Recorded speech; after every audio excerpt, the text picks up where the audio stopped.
मैं Sanjay Kumar, assistant professor in ABST. अपनी previous class चल रही थी प्राथमिक समंग संकलन की विधियां, और मैंने आपको उसमें 6 प्रकार की विधियां बताई थी।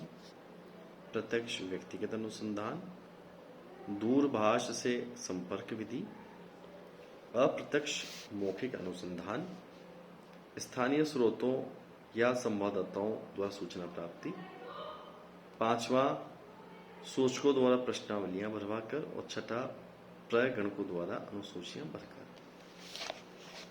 मैंने इसमें 2 बिंदु जो अंतिम बिंदु थे, प्रश्नावली और प्रगणक, 5वां और 6ठा, उसको मैंने प्रीवियस क्लास में बहुत जल्दी खत्म किया, क्योंकि इस पर विस्तार से हमें इस वीडियो में समझना है। देखिए, मेरे पास में था 5वीं विधि, सूचकों द्वारा प्रश्नावलियां भरवाकर सूचना प्राप्ति करना। प्रश्नावली का अर्थ होता है कि जब मेरा एक उदाहरण चल रहा है बहुत पहले से ही, कि आपको बांदीकुई में एक शैम्पू की फैक्ट्री खोलनी है, और आपने शैम्पू की फैक्ट्री खोलने के लिए 10 प्रश्नों का एक फॉर्म बनाया। ये 10 प्रश्नों का यदि एक फॉर्म आप डाक द्वारा, मेल द्वारा, या आजकल तो मेल के साथ साथ मेल का लिंक भी भेज देते हैं, लिंक चला जाता है, लिंक से ओपन करके आप उसको भर के भी सेंड कर सकते हैं। यदि सूचना आपके पास डाक से या मेल से या किसी लिंक के माध्यम से, किसी भी इलेक्ट्रॉनिक माध्यम से अगर आपके पास आती है, आप उस सूचना को भरते हैं और वापस कंपनी को सेंड कर देते हैं, तो उसे कहा जाता है सूचनाओं का प्रश्नावली के माध्यम से प्राप्त करना। तो प्रश्नावली में जो कंपनी है जो सर्वे कर रही है, वह जनता के पास नहीं जाती, बल्कि डाक का या अन्य किसी इलेक्ट्रॉनिक माध्यम का उपयोग करती है। उसे कहते हैं प्रश्नावली। प्रश्नावली में आप अगर इलेक्ट्रॉनिक माध्यम का उपयोग करते हैं, जैसे मेल के माध्यम से लिंक भेजना, व्हाट्सएप पे लिंक भेजना, उस प्रश्नावली को आपने भरवा लिया। तो प्रश्नावली जो माध्यम है वो हमारी जैसे बड़ी कंट्री के लिए, जहां पॉपुलेशन ज्यादा है और डेटा ज्यादा है और जल्दी कर इकट्ठा करना है, तो ये एक उचित माध्यम है। प्रश्नावली में समय की बचत होगी, पैसे की बचत होगी, तुरंत सूचना प्राप्त की जा सकती है, निर्णय तुरंत लिया जा सकता है, और कंपटीशन में उपयोगी है।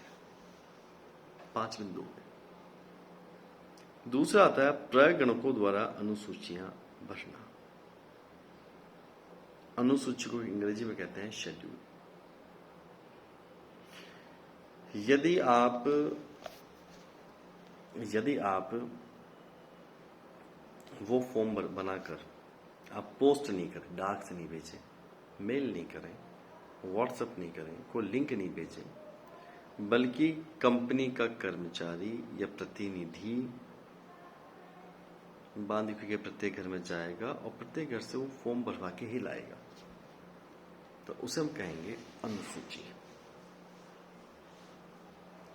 अनुसूची का ये फायदा है कि जो भी सूचना इकट्ठी होगी वो सही सूचना इकट्ठी होगी, सही डेटा यानी सही फॉर्म भरा जाएगा, सही डेटा कलेक्शन होगा, कोई भी डेटा अशुद्ध नहीं होगा, सही निर्णय आएगा, और नंबर 5, ग्राहक का यानी कि सूचना देने वाले व्यक्ति का व्यू का पता चलेगा, क्योंकि आप अनुसूची में अबे वाले जो प्रश्न हैं, जो ऑब्जेक्टिव क्वेश्चंस हैं, उसके साथ साथ आप उसमें विवरणात्मक प्रश्न भी लिख सकते हैं। आता ना कि जैसे मुझे ये वस्तु पीना पसंद है, जैसे मुझे कोल्ड ड्रिंक पीना पसंद है, क्यों, डैश डैश डैश भरिए उसको। तो इस तरीके से अनुसूचियां भरवाई जाती हैं। अगला बिंदु आता है मेरे पास प्रश्नावली और अनुसूची में अंतर। ये एक महत्वपूर्ण प्रश्न है कि प्रश्नावली और अनुसूची में क्या अंतर है।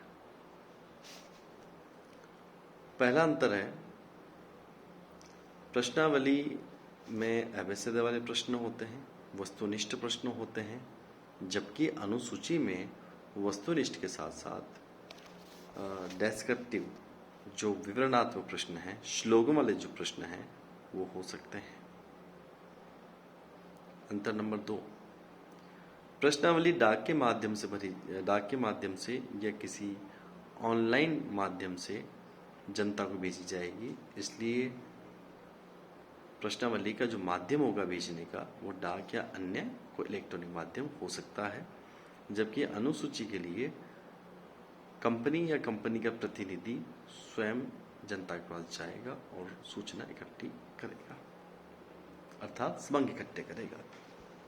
अंतर नंबर 3, प्रश्नावली को भरने का दायित्व उस व्यक्ति का है जिसे प्रश्नावली भेजी गई है, यानी कि जनता का वह व्यक्ति जिसके पास प्रश्नावली भेजी गई है उसकी जिम्मेदारी है कि वो उस प्रश्नावली को भरे और कंपनी को वापस सेंड करे, जबकि अनुसूची भरवाने का जो उत्तरदायित्व है वो कंपनी के प्रतिनिधि का होता है।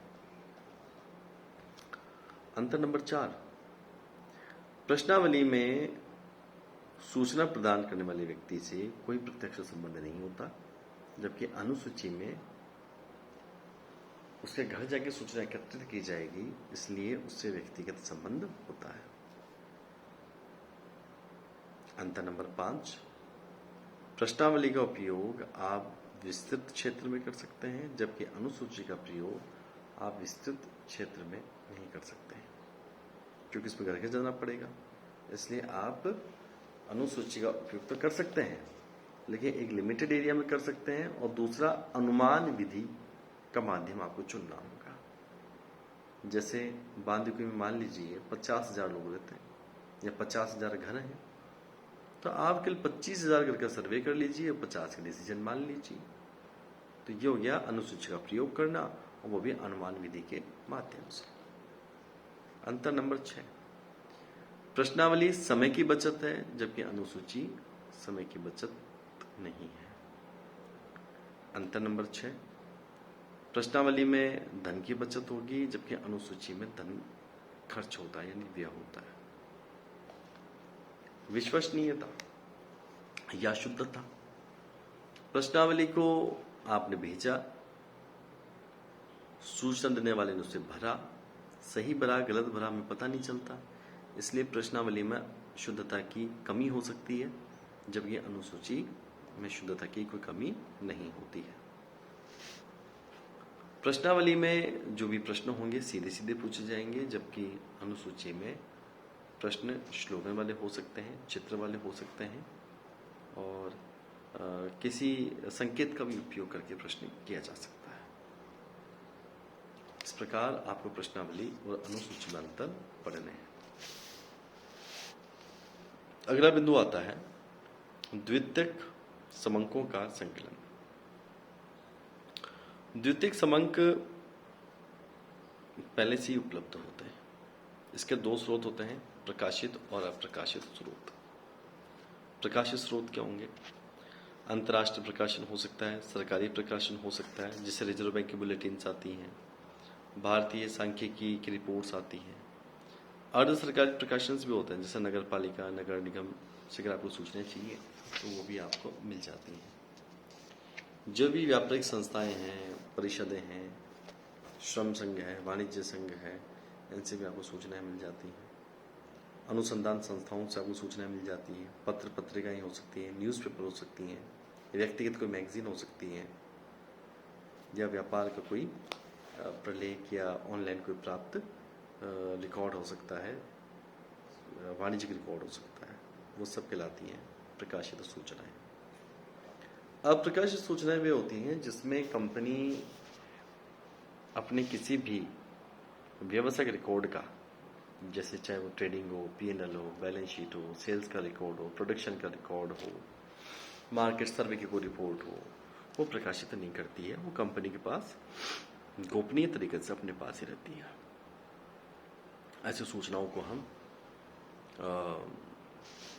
अप्रकाशित स्रोत कहते हैं। अप्रकाशित जो स्रोत हैं वो कंपनी से व्यक्तिगत रूप से लिए जाते हैं। अगला आता है द्वितीयक समंकों के प्रयोग में सावधानियां। यदि आप स्वयं सूचना इकट्ठी कर रहे हैं तब तो बहुत अच्छी बात है। और मान लीजिए कि बांदी कुई में अगर पहले से ही शैम्पू की फैक्ट्रियां हैं और आप भी वहां नहीं शैम्पू की फैक्ट्री खोलना चाहते हैं और उन फैक्ट्रियों के डेटा को लेकर आप विश्लेषित करके आप खुद फैक्ट्री लगाना चाहते हैं, तो अगर आप किसी दूसरी कंपनी का डेटा लेंगे तो सबसे पहले तो डेटा कितना समय पुराना है ये ध्यान रखें, उसका क्षेत्र क्या है, उसके उद्देश्य क्या है, वो जो कंपनी का जिसका डेटा आपने लिया है वो उसकी पूंजी कितनी है, क्योंकि आप जिस प्रकार का व्यवसाय लगाना चाह रहे हैं छोटा बड़ा उसी के समकक्ष दूसरी कंपनी का डेटा होना चाहिए। उसकी शुद्धता का स्तर कितना है। छठा, उसका जिसने डेटा इकट्ठा किया और जिसने विश्लेषण किया क्या उसे सांख्यिकी का पर्याप्त ज्ञान था। सातवां, उसका विश्लेषण किस प्रकार का है, गुणांक के रूप में है, प्रतिशत के रूप में है, टेबल के रूप में है, उसका आपको तय करना पड़ेगा। तो वो अगला बिंदु जो द्वितीयक समंक होंगे उनमें आप अपने विश्लेषण या अपने उद्देश्य के अनुसार फ्यूचर के हिसाब से क्या परिवर्तन चाहते हैं, उन सब बातों को ध्यान में रखकर ही आप द्वितीयक समूहों का उपयोग कर सकते हैं। मैं इसकी PDF सेंड करूंगा, आपने जो सुना है उसे आप पढ़ भी सकते हैं। धन्यवाद।